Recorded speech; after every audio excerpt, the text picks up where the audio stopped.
Strong muscle stimulations to stroke patient. फालिज के मरीज़ को स्ट्रॉन्ग मसल स्टिमुलेशंस देकर बेहतरी की तरफ लेकर आना। Welcome to our YouTube channel. देखें, आप इसमें देखें कि हम मुख्तलिफ़ लोगों को कहते हैं, या मेरी वीडियोस में आप देखा होगा कि स्टिमुलेशन बेसिकली ये स्टिमुलेशंस होती हैं। इसमें आप देखें कि आपके सामने कैसे मूवमेंट हो रही है। ये मूवमेंट स्ट्रॉन्ग मसल स्टिमुलेटर जो होता है उससे देनी पड़ती है। अब ये मसल्स की मूवमेंट नहीं है, देखें there is no movement in the muscle.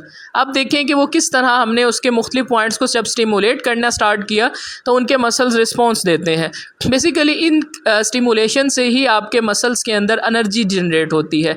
अगर आप गोश्त का मुआयना करें, मसल एक गोश्त है बड़ा, मसल को अगर आप ऐसे रख दें तो उसमें कोई मूवमेंट नहीं होती, लेकिन अल्लाह ताला ने उसके अंदर इलेक्ट्रिकल स्टिमुलेशंस रखी हुई हैं जो साइनेप्सिस बनाकर आपके मसल्स को मूवमेंट के काबिल बनाती हैं। तो फालिज के बाद क्या होता है कि दिमाग से जो तार आ रही होती है, जो आपकी नर्व का राब्ता होता है, वो मुनक़ता हो जाता है। उसको मुनक़ता होने के बाद आपके जो मसल्स हैं उनको कोई सिग्नल नहीं मिल रहा, और मसल आहिस्ता आहिस्ता क्या होता है कि जब एक चीज़ को बेसूध छोड़ दिया जाए तो वो ख़राब हो जाती है। अब फॉर एग्ज़ाम्पल आप अपनी किसी गाड़ी को देखें कि आप उसे कुछ टाइम के लिए ऐसे बेसूध छोड़ दें, उसके सारे हिस्से, सारे पार्ट, सारी चीज़ें ख़राब होना शुरू हो जाएंगी। अब फालिज के बाद दिमाग से इन मसल्स का कंट्रोल नहीं है, क्योंकि फालिज के बाद दिमाग का जो एरिया डैमेज हुआ, या मतलब कि उसके अंदर कोई डिस्टर्बेंस आई, उसके बाद उसने इस हिस्से को कमांड करना छोड़ दिया। जब आप किसी को कहेंगे ही नहीं कि मुझे ये करके दो या मुझे पानी दो, तो आपको कोई पानी नहीं देगा। इसी तरह जब आपके मसल्स बेसूद हैं तो इसके बाद हमें इन्हें स्टिमुलेशंस देना पड़ती हैं। स्टिमुलेशंस देने के बाद ही ये मसल्स के अंदर एनर्जी और करंट डिवेलप होता है।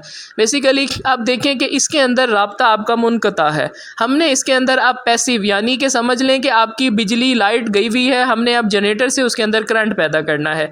अब आपके जो मसल्स बिल्कुल बेसूद हैं, जो हरकत खुद से नहीं करते, उनको हमें हरकत में लाने के लिए इनको जो है वो मसल स्टिमुलेशंस देनी पड़ती हैं।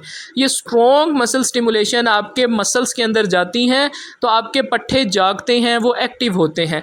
जब वो एक्टिव होते हैं तब हम उनसे एक्सरसाइजेस करवाते हैं। उन एक्सरसाइजेस के बाद ही आप बेहतरी की तरफ जाते हैं। Thank you so much for watching. Please like share